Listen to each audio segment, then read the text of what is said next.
Welcome back to Danielle Terry's Italy. I know it's been a long time since my last episode, but I've been hard at work on the Destination Deep Dive series. So if you go to my website right now, danielleoterry-italy.com, you will find the links to the Naples deep dive, the Rome deep dive, and now Florence. Venice is in production. What these are video series that are accompanied by a very, very full itinerary. So, you know that program Masterclass? I've recorded it in that style. So they are small, digestible videos. They break down the most popular things to see in each place, why they're famous. The deep dives identify the tourist traps. They highlight places that you should go. And of course, there are so many options, but I really try to narrow it down. And then each deep dive has an itinerary for 5 days in that location. And I picked 5 days because, I know not everybody is going to have 5 days in any one of those locations, but you will have to adjust based on the days that you're there. For example, if you're there on a Sunday, a lot of stuff might be closed. So with a 5-day itinerary, you have more than enough to choose from. And these itineraries are really what makes the deep dive so valuable. They are soup to nuts itinerary, meaning they include where you should eat for lunch, where you should have dinner. They give you all sorts of suggestions for what to see, why you should see them. The idea really is, instead of sifting through all of this stuff online, I thought through how to really have a meaningful experience in this one place. If you've only got a few days, what is it that's going to tell the story of this place? And where are you going to eat so that you don't go home feeling underwhelmed or feeling like, you wasted a few good meals getting stuck in a tourist trap, but you really got to the heart of the best stuff. My goal is that you use these deep dives, you take a trip, and you come back and you go, oh my God, that wasn't nearly enough time. There's so many more things that I wanted to see. That to me is the mark of an amazing trip because your curiosity was piqued. You probably experienced awe and wonder. You want to go back. You're craving more. And that means you had a very, very successful trip to Italy. So the deep dives have been something I have poured myself into. They took a lot of time. They were an investment of money. I hired a video editor to help me put everything together. I really hope that you'll take a look. Just go to danielleoterry-italy.com. They're also linked here in the show notes at danielleoterry.com. They are built on the e-learning platform called Thinkific, so they're really intuitive. You can watch and stop and come back to them whenever you want. Some of them, like the Florence one in particular, has some extra PDFs that you can download. One has a list of signature foods you should try in Florence because you should really not be eating pizza and pasta in Florence. There's a Florentine cuisine that you need to try that's very different from Roman food or Venetian food and certainly Neapolitan food. I've also included a PDF of extra sites that you can see to really dig into the Italian Renaissance. And I'm going to continue adding to these, based on your feedback. Because they're on this e-learning platform, it's easy enough for me to go back, to upload new material, to be responsive. So please do tell me what you are most interested in learning, and I will continue to make these more and more valuable. Now, if you are a paid subscriber to this podcast, first of all, thank you. I really appreciate it. But if you are, you also get an additional discount. I'm not going to say the code here for just anybody. That is something that is reserved for paid subscribers, and that will get you 50% off of the deep dives, which is a damn good discount. This week, I am speaking with my friend Susan Van Allen, who is a writer and hosts tours in Italy and has been traveling to Italy for a very long time. And the last time I was on Ischia, I ran into her at least 5 times. And when I was in Rome in November, I ran into her a couple of times then. It's funny because she lives in California. I live in New Jersey. Obviously, we're not running into each other in the United States, but in Italy, we quite literally bump into each other all of the time. But Ischia is a place that she and I both very much love, and a place that we both go when we are kind of tired from tours and want to relax. And the last time that I saw her, she introduced me to a place that I cannot believe still exists. It's this amazing pensione. I'll wait and let you hear the entire story, but this place is a fever dream. I every once in a while go into my photos on my phone and look at it because I can't believe it still exists. And you'll hear all about it here. So basically, I want to do an episode about Ischia. And I continue to describe it as paradise for normal people, especially in comparison to Capri, which has just become such a scene. And of course, it's still one of the most geographically beautiful places in the world, but it's just become intolerable because of the type of over tourism that really proliferates there. Whereas Ischia still offers this beautiful experience. And I know, of course, you are an Ischia lover. Yes, I am. So I'm so happy to be here with Daniele, who I've known for years. I think we met at the New York Times travel show. I am a New Jersey Italian American, even though my name is Susan Van Allen on my mother's side, the dominant side. My family came from Molise and Potenza, and I have been traveling to Italy since 1976 and loving it, seeing cousins, exploring up and down the boot. I became a travel writer and wrote a book called 100 Places in Italy Every Woman Should Go, because I'm always fascinated by how Italy seems to attract us females. And obviously, it's because of the worship of Aphrodite and the worship of the woman that's been going on since the earth was cooling. And I also lead tours for women only called Golden Weeks in Italy. And I lead an extension tour called Extra Golden Days in Ischia because I love it so much and it fits in very well with a trip to southern Italy.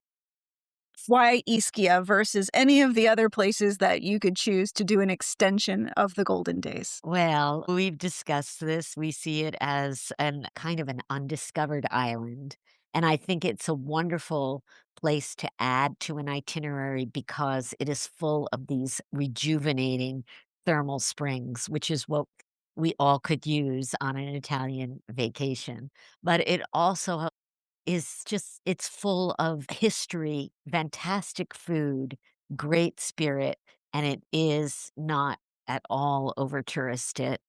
And you can get things I love to go there after October 15th. It's a very reasonably priced island also. Yeah, it's the kind of place where you should just take the bus around the island, because it's actually one of the easiest ways to get around. I mean, you can always get a taxi, but the taxis are pretty expensive in Ischia. It's a seasonal economy. I understand why, but most people just take the bus. You can take the bus around. I have found myself getting attached since I've been going for years, to certain cab drivers, and you could do this even if you're there just for a few days. If you meet a taxi driver in the square, and you could say, "I'm gonna be here for a few days," and then you'll get a rate. Like, what's kind of amazing is, like, they'll drop me off at a spa, and I'll go to pay. They'll go, "Oh, no, pay when I pick you up. When are you gonna be done?" Or I wanna go somewhere for sunset. Well, yeah, tell me when you're done with for dinner, and then I'll come get you, and we'll pay then. And then the rates can go down because they love having a regular customer. Yeah, it's a place where people that work there actually still live there. What happens in Capri now, so many people that live there rent their places out on Airbnb during the high season and they go live in Naples or elsewhere, not on Capri. Right. And then a lot of the hotels have to dorm their staff because it's so expensive to stay. So there aren't a lot of cab drivers that live there in the way you find in Ischia who also are then willing to like give you that local knowledge and have conversations with you. Exactly, like, I have Andrea, and he's like, "Well, I'll be having dinner at home too, so, WhatsApp me," like that. Yes, it becomes very, very homey, but they're wonderful gentlemen there that, I mean, I have to say that maybe because I speak in Italian, but they all can speak cab English, very honest. And they do need to make their living in the tourist economy, so I'm not adverse to paying, and they're always happy to get a little tip. Yeah. They're great. I've been in contact with a driver that I work with on Ischia, and he said in the winter there's just absolutely nothing going on. A lot of them go. I know, someone who leads hiking there, she goes to Switzerland to work, or they go maybe to South America or something, but, yeah, they don't even stick around. It becomes so many places, hotels close down. Yeah, after it's extending a little bit because actually early November is great there too, but so many of the hotels then close down religiously Yeah. after Santi Santi. I wish they stayed open. With the hot springs, you really can swim all year round. There are a lot of ways you can stay in Ischia. I mean, there are Airbnbs to rent. There are plenty of hotels. I always like staying in the village of Forio in particular. There's a small B&B where I always stay. But when I was in Forio last, I ran into you at least 4 or 5 times. Just truly like ran into you. And you then showed me the most amazing place. And this is a place that will not appeal to everybody. But for those who maybe traveled to Italy in the late 90s or around the turn of the last century will appreciate it, or people who have a particular literary interest. Can you tell me about this amazing secret that you showed me? Yes. I remember the moment when I walked out the door and I saw you there with Lenu. It was fantastic. It is called the Pensione di Lustro.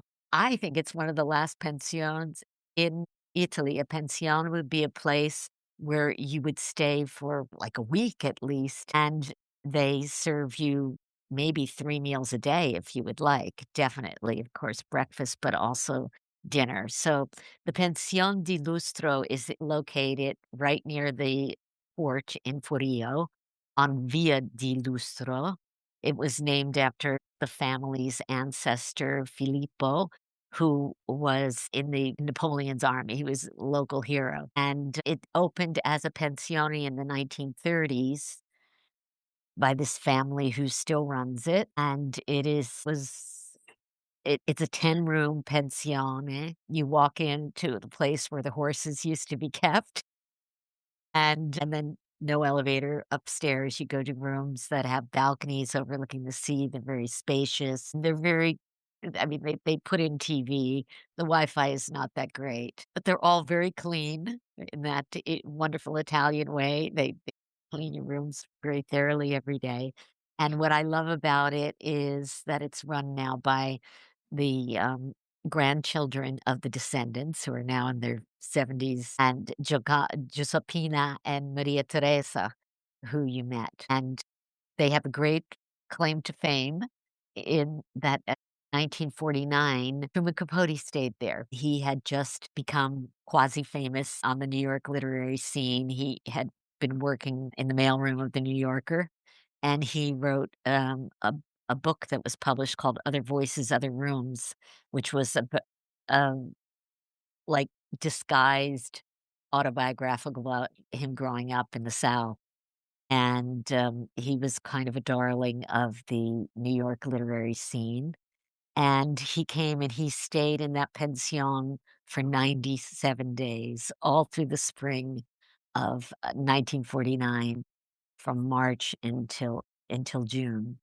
And they proudly show his name in the guest book that's still written there, one of those huge ledgers, and he stayed in room number 3, and in room number 2 stayed his lover at the time, Jack Domphy, who he was his partner for the rest of his life. I didn't realize he was there for that long. I 97 days, you wouldn't be able to do it now with visa requirements. That's true. 90 days, you gotta be out. You gotta be on the plane. Right. When I walked into that place, I mean, it reminded me of the pensiones that I used to stay when I was, a student and, in my early 20s because they were so inexpensive. But it was like the terrazzo floors, what we call a terrazzo floor, the marble floors or whatever the stone is. Right.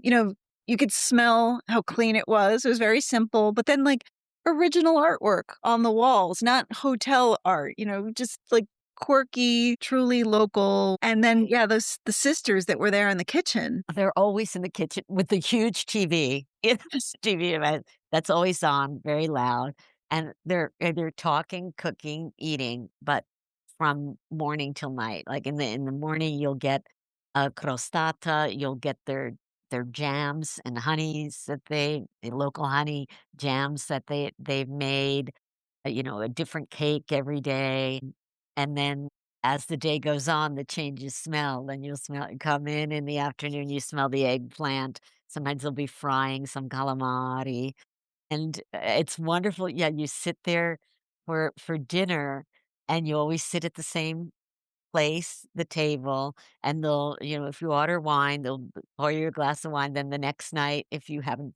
drunk the whole bottle, they'll bring you that same bottle and keep pouring your wine and your water in that fabulous pension style, and the meals are delicious, like, she'll make a Neapolitan gâteau or a calamari. It's always 3 courses, a pasta, and then, secondo.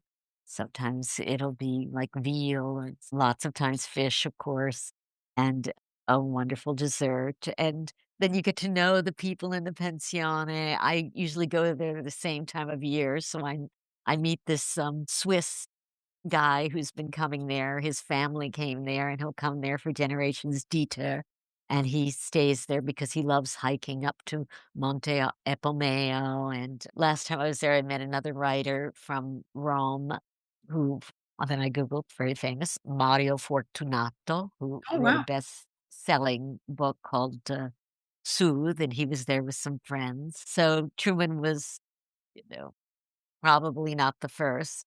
I mean, I read in his biography that he was headed to Sicily, but so many people also recommended Ischia was probably easier to get to. But as we know in our history, I mean, Taormina was so famous with the likes of Oscar Wilde, and they were very open to gay tourism. I think Ischia, as I've noticed also too, was at the time and continues to be. The idea that you could stay at a pensione like that and then eat the way you can there, I mean, it's so fascinating because the idea of hospitality, of course, is that you're being taken care of, and this is what now you have to pay a premium for, but you don't necessarily get taken care of that well. You don't have the same set of sisters sitting in the kitchen keeping an eye on how much wine you had and would you like Right. more, and I noticed that you really liked the calamari, so I'm gonna give you a little bit more tonight or a little less. That doesn't happen, and even in a very high-end five-star hotel, I mean, it's turn and burn. This is an experience that used to be the norm that is nearly extinct, which is why I'm also gonna say if people listen to this and they wanna stay there, do not ruin it. Do not complain about the mattress. Do not ask for gluten-free calamari. Go there and fully embrace this experience as it is, because it's almost completely extinct. Yeah, bring mosquito repellent. Okay, that's good advice. So speaking of Truman Capote and the literary world in general, I always go back to The Talented Mr. Ripley and the version with Matt Damon and Gwyneth Paltrow and Jude Law that was filmed, I believe, in 98 or 99. It was a big Right. Harvey Weinstein film, actually. It was supposed to be set on a fictional town on the Amalfi Coast, but it was mostly filmed on Ischia, and even the more recent version was, I think, set in Atrani. But the idea is that Ischia, Capri, the Amalfi Coast, and Sicily, yeah, were these sort of very attractive places for the literati. And those places, all of these places that I've named, were not then at all what they are now. But you had Graham Greene living on Capri, John Steinbeck was in Right. Positano, Truman I Capote. love that John Steinbeck essay that he wrote. It should be reread because he says, "There will never be tourists here because it's too hard to get to, and all the stairs and all that. It will always be a small fishing village." That's, yeah, one of the And the single reason that he most over touristed places there is now. It's incredible. Right. But these were places that were difficult to get to, very difficult to get to then, that were intensely local as well, where there was nobody speaking English. And yet these expats managed to sort of course, find a home there, and they all stayed for extended periods of time and were, of course, so inspired by how beautiful these places are. Yes, he writes about Truman Capote writes about being there with a big bilingual dictionary. It was the only way that he could talk. Could you imagine how funny? Not Google Translate like I see people do now, but going through the books because he became very friendly with the daughter of the owner. Her name was Joconda, and she was both the maid and the cook. And he writes about her a lot in this essay that he wrote in a book called Local Color. And the thrill that I had when I went to the pensione the first time, 2013, 14, was this woman comes to my table with a crostata, and I had read the essay where he talked about the maid, and I said, "Il suo nome?" And she said, "Gioconda," and I almost fell off my chair because that's who he was writing about. He was writing about being in the kitchen with her on rainy days and trying to make things that he made in the South, like Toll House cookies or that, and so it was really a thrill. She is now her daughters run it, and there's a room upstairs. It's a little bit like a movie where I hear them opening the door, and they're taking care of her because she's in her late 90s now. Yeah. The original Gioconda. The original Gioconda. Oh my Amazing. gosh. Now, you also spend your golden days when you're hosting your guests at the Regina Isabella, which is another important literary haunt. Absolutely. The Regina Isabella is in another village called Lacomeno, which is a perfect bay with a perfect beach. And the Regina Isabella was built by Andrea Rizzoli, who came to the island in the 1950s, so shortly after Truman. And he built the first hospital there. He was also the producer of a lot of Fellini movies, and he decided over the ruins of old Greek and Roman baths to build this swanky, beautiful hotel called the Regina Isabella.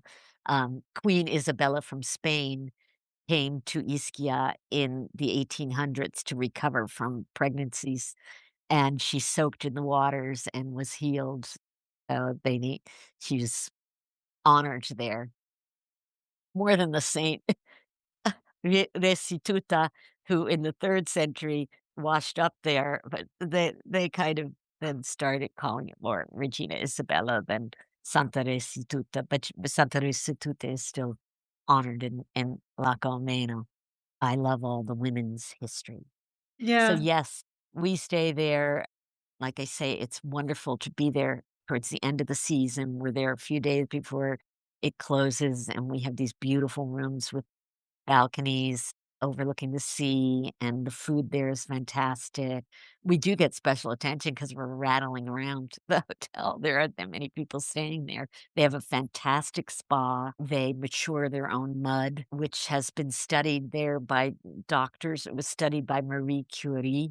I mean, it has fantastic Ischia mud radioactive powers that are really good for the bones. Yeah, it's fabulous to stay in, that's what most of the waters in Ischia are famous for osteo reasons. There are different spas in Italy that are famous for different things, but Ischia's waters are good for us walkers. So for those listeners, Ischia is part of an archipelago. It's all part of what's above ground of an underwater volcano. It's an extension of what's called the Campi Flegrei, which is outside of Naples. And so throughout the island, there are hot springs everywhere. And there are hot springs along the coastal towns as well as deep in the mountains. And there are some beaches where you can just sort of climb down on the rocks and submerge yourself in warm water. But then there are these incredible thermal parks. And every hotel, even the really budget hotels, have their own little spa because everybody's got hot springs bubbling up from somewhere. But then there are nicer hotels like the Regina Isabella that have them. And then there are, of course, the big famous thermal parks,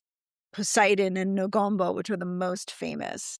So do you have one in particular that you love? Well, I love Poseidon, and I have watched it, uh, really develop for, English-speaking tourists. When I first went, the everything was just either in Italian or German, and it was actually founded by a German in, maybe the '70s or '80s or something. So a lot of it is very efficient. What's great is you'll be soaking in the pool and you'll think, "Oh, I have a spa appointment. What time is it?" And there's a clock in your eye vision, so you'll be able to find out. And the spa treatments I think, are great. The reflexology, I go crazy for, and so do my women. There's a masseuse there named Nino, I've known for years. Ask for Nino, and, I mean, it's like getting a doctor's foot massage. It's really fantastic. That sounds good. I've never done the treatments. I've gone and soaked in all of the pools and used the beach club access, but I've never done a treatment. You really should. They do take very good care of you. They're serious, It is a, medically approved spa, so one of those that Italians with their fabulous health system can get doctor's orders, "You better go to Ischia and do inhalation therapy." They all the school children at Ischia go to spas at a certain time of year to almost get their vaccines, but just inhale the curative vapors, then nobody gets the flu. Yeah. Wow, I didn't know that. Kids spas really are magical, and people often, when they are planning a trip to Ischia, if I'm helping them do so, they're almost always planning it in tandem with some time in Naples. So we have them seeing the Feldkreis, the Treasury of San Gennaro, or eating pizza, doing this, doing that. And then they get to Ischia and they say, well, we have nothing planned. I'm like, yeah, you're good. You don't even have to make reservations for Poseidon or Nagombo, which I think is fantastic. You just Right. show up. They don't even take reservations, and it's never a problem. The entire place is chill. Exactly, and even pretty much for restaurants also, I think it's amazing. I mean, it used to be there were 300 thermal spas, counting in Ischia, and it was also in the German public health system that a lot of Germans were assigned to go there. That's changed recently. So generations of Germans, like, in the third post-war would come, and that's when Ischia really boomed in the '50s and '60s. Then as plane travel became easier and generations like, kids don't wanna go where mommy and daddy always took them. So, a lot of those hotels are not as crowded as they used to, and that's why the rates are also lower, and you could really get good deals on fabulous stays in Ischia. And some are devoted. There's the classic story that I think everybody tells in Ischia now, that Angela Merkel, after she became Chancellor of Germany, still wanted to continue vacationing in Ischia as she always had, and staying in the same family-run B&B. And she insisted on it, but it wound up being such like a hassle for her, like security detail, that she had to change course. But she was really disappointed because she had formed a relationship with the folks at this B&B Oh. over so many years. Well, that would be awful if I couldn't go back to my pensione di lustro, yeah. Yeah. Okay, I'm not gonna become chancellor, I Okay. promise. Not on my Yeah. list either. Yeah, yeah. No, but it's so different from Capri and geologically too, because it sprung up from volcanoes and Capri broke off from the mainland geologically. Yeah, Capri is Yeah, literally a yeah. chunk of Is rock is from a the Amalfi white Coast. island. Right, right.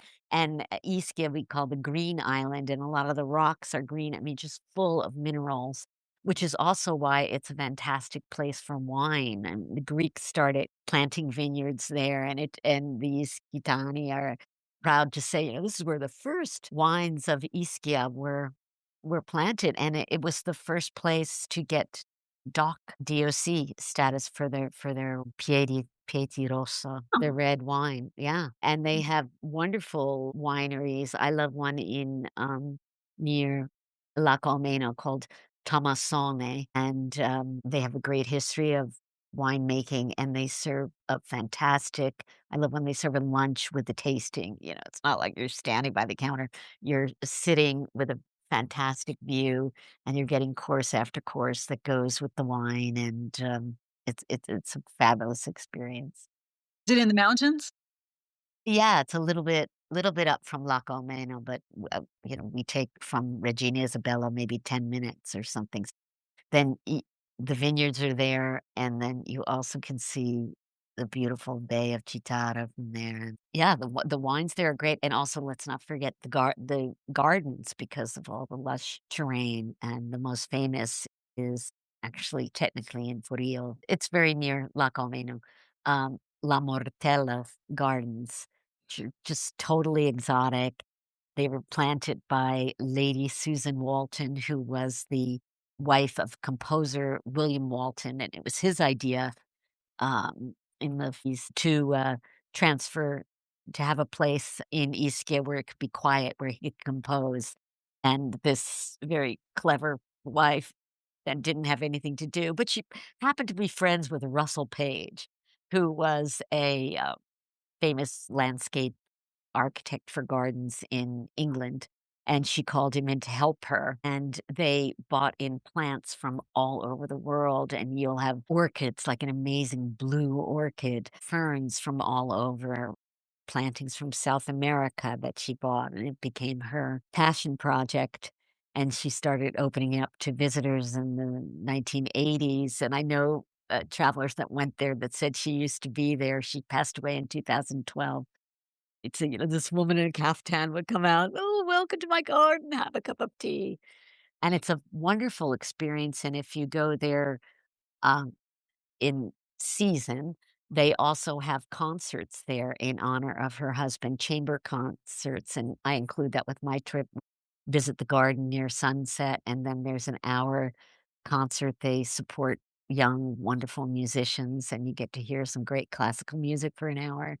Do you think that Ischia is ever going to get over touristed the way Capri and the Amalfi Coast are? I don't really see it, people seem to be in so much of a hurry, and it's just that hour. It does take an hour even in Aliscafo to go. I've seen it become a more friendly to English-speaking tourists over the time that I've been traveling there, but I haven't ever seen it be like, "Oh, I'm in the castle," which is so amazing to see, where there's a line or you have to get tickets in advance or anything like that, or even to go to the garden, you just show up and can get a ticket. Yeah, the castle is such an interesting scenario for many reasons. So, first of all, the castle of Ischia is one that you'll see if you arrive directly to the Porto di Ischia. It's close by and it's on its own island. And when I say castle, I really mean sort of like an encastellated village. It's a whole network where there was church and a monastery, and it was owned by various people during different times. With the most famous inhabitant, another famous woman of history, Right, Vittoria Colonna, largely grew up right, there. right.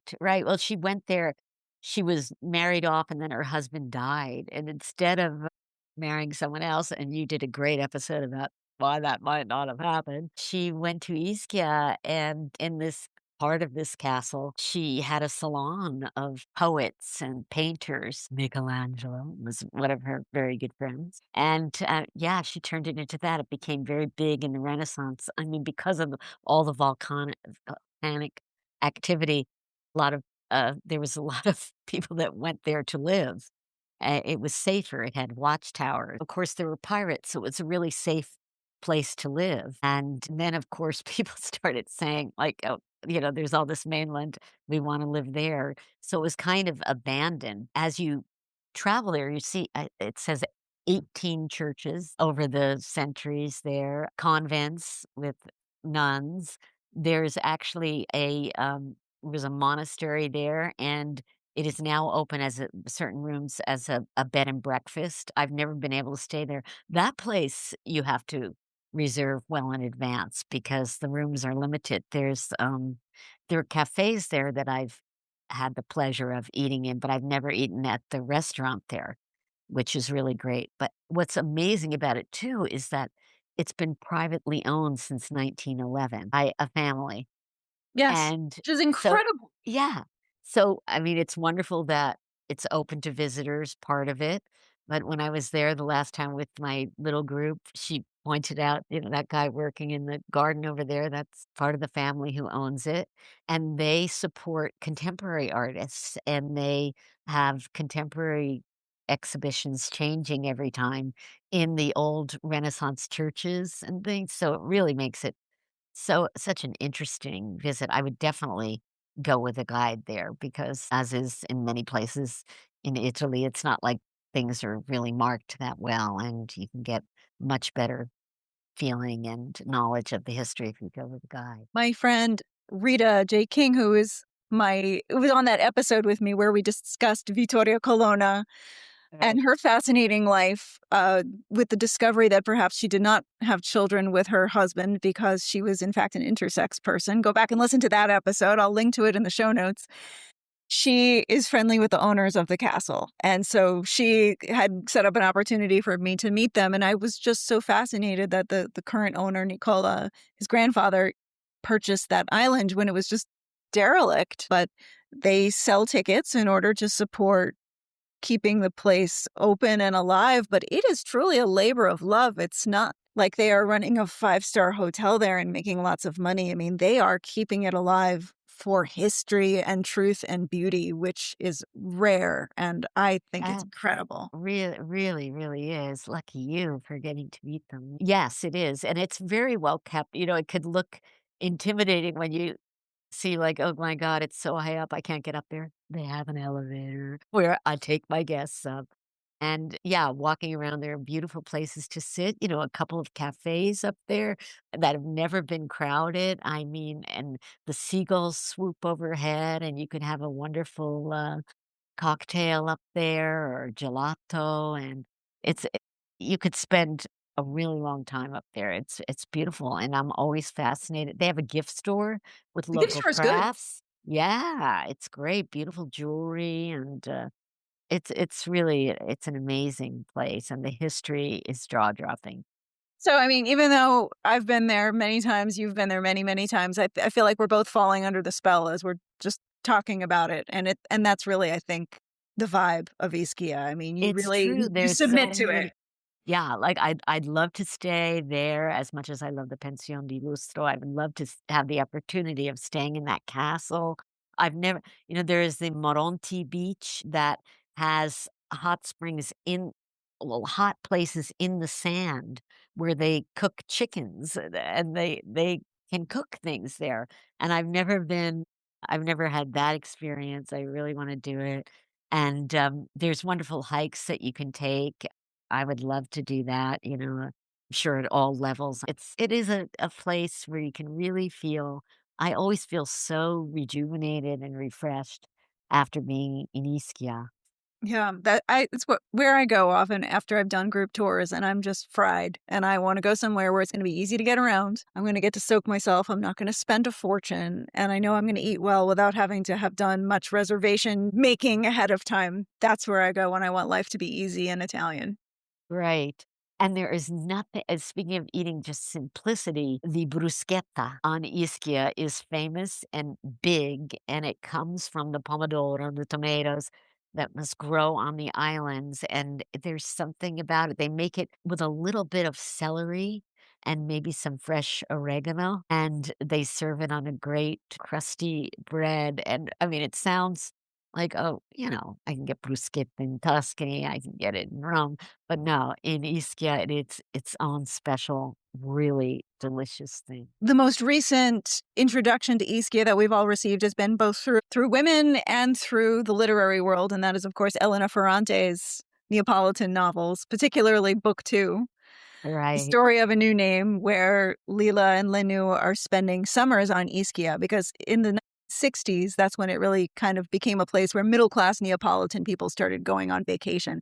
Ischia has been abandoned during different points of history because the volcanic activity was too much. But in the 1900s, it started to resurge again. And in particular, in the 60s, that's when it became a place, I guess, the Jersey Shore of Naples. It reminds me sometimes of Naples on an island because Yeah, it has absolutely. it I mean, especially Forio has that spirit.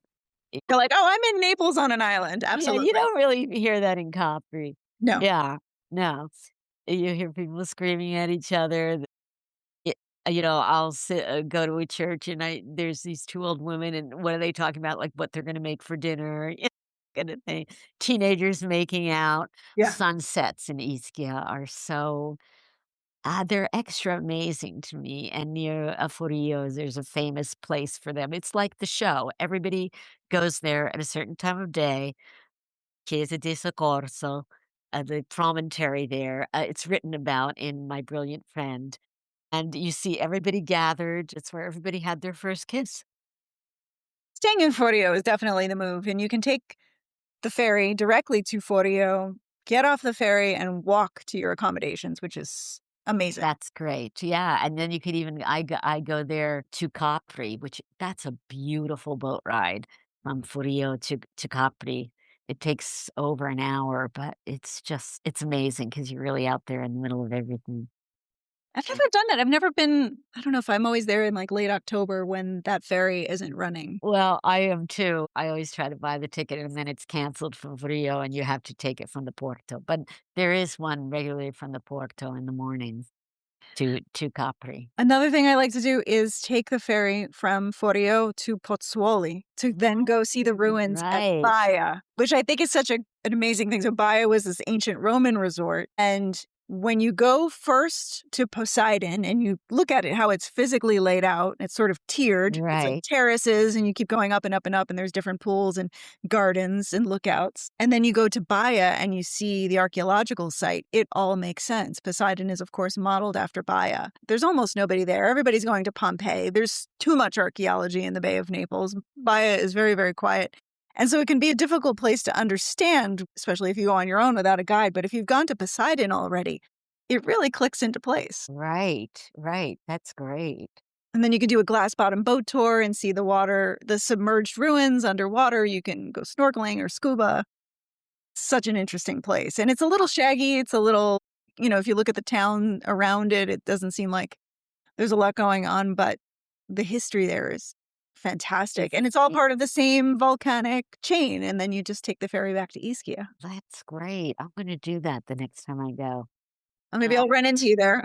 yeah, that's right. In the cave of the Sibyl of Cumae, because that's near there, right? Yeah, it is. Yeah, That you can whole do both. park. Yeah, right, which is so amazing that when I went there, it really has a deep spirit. Yeah, you don't feel like you're being catered to as Americans, but it does have I mean, you're welcome to like family. And it's true, if you stay at the pensione, I mean, I've stayed there when I've been sick, and they've knocked on my door with soup. If I'm out very late, they'll know if I come back, a little bit before midnight, come running in and that kind of things.